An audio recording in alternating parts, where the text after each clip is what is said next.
Addressing soldiers, whom he called heroes, Putin said in his address, "We believe in you and our victory."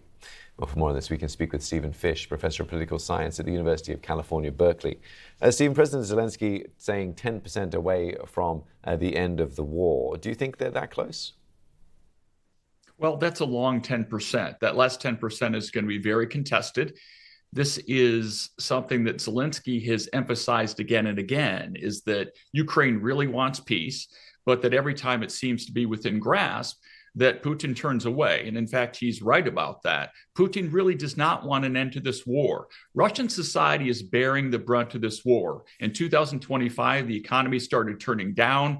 Society in some ways is fraying, but that doesn't really matter much to Putin, nor do the enormous losses that Russia has suffered so far and that have ramped up in 2025. He is hell-bent on continuing this war until he owns all of Ukraine. So that's obviously a very big stumbling block. As you said before, Zelensky made clear that Ukraine wants peace, but not at the expense of Ukraine itself.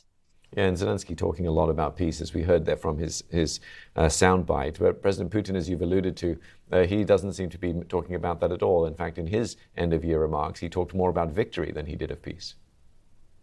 Indeed, Putin's speech was actually rather odd. It was only 3 minutes long, which is not characteristic of a Russian or before that Soviet leader. He was rather sullen.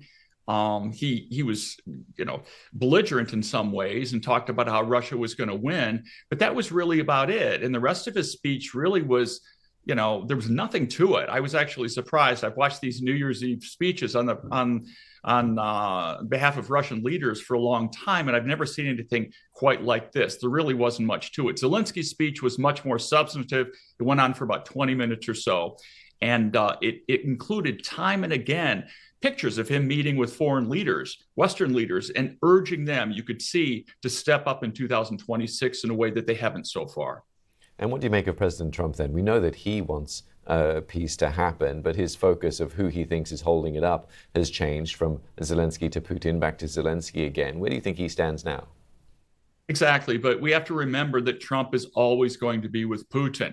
All Putin has to do after Trump meets with Zelensky and perhaps some members of his cabinet who are more pro-Ukraine, all Putin has to do is call Trump and keep him on the phone for hours.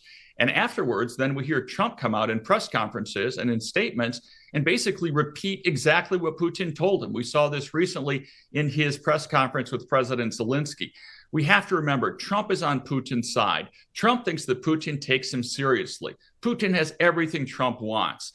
He's got all the power that anyone could possibly have in their country. He rules with total impunity, and he's got more money than God. Those are the things that Trump wants. And he regards Putin as a friend. He does not see Zelensky that way. And remember, for Trump, everything is personal. It's not about American interests or the interests of global peace. It's about himself. That's just the way he does foreign policy and sees the world. And under those circumstances, as long as Putin keeps flattering him, then Trump is going to be in his corner. And is that how you see this playing out then in 2026?